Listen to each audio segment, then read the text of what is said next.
Lease to Own Some Insider Tips, by Muhammad Siddiq, www.trcb.me/Siddiq.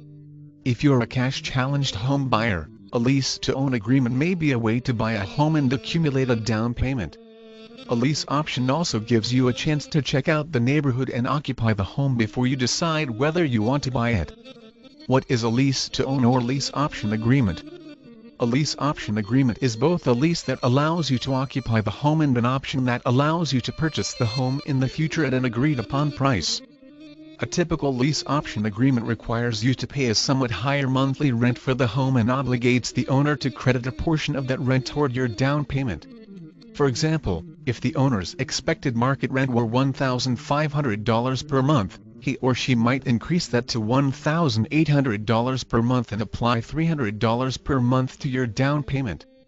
After 1 year, you would have a down payment credit of $3,600.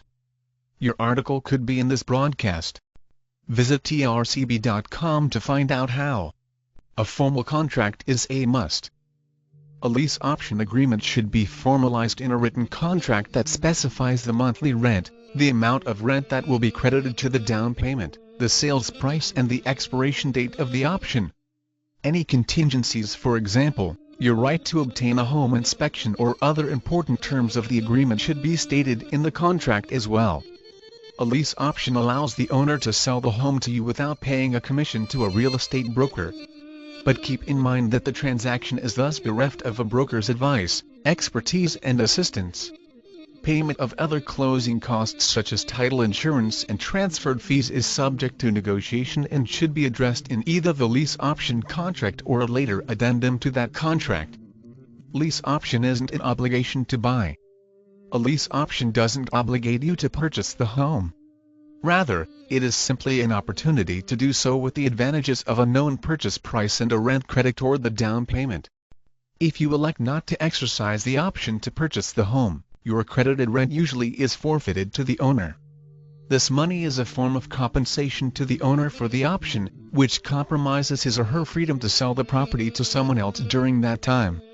Reasons why you might decide not to exercise an option include lower property values in the area, an inability to obtain a mortgage, a job transfer or disenchantment with the neighborhood or the home, among others. Who pays taxes, insurance, repairs? The owner is responsible for property taxes, insurance, and repairs and maintenance of the property during the lease-to-own option term, since you have no ownership interest in the property. Likewise, the owner, not you, would suffer a loss if the property were damaged or destroyed by a natural disaster that occurred during your lease-to-own option term. Nonetheless, you may want to purchase separate renter's insurance to cover your own personal belongings. Of course, once you purchase the property at the end of the lease-to-own option term, you'll be responsible for the taxes, insurance, and repairs related to the home. Siddiq is real estate investor for over 20 years, mostly in commercial real estate, especially shopping centers, hotels, motels. If you are interested in commercial real estate investing and want to partner on future investment opportunities with me, please send email to invest@trcb.com. Minimum investment is $100,000 for accredited investor.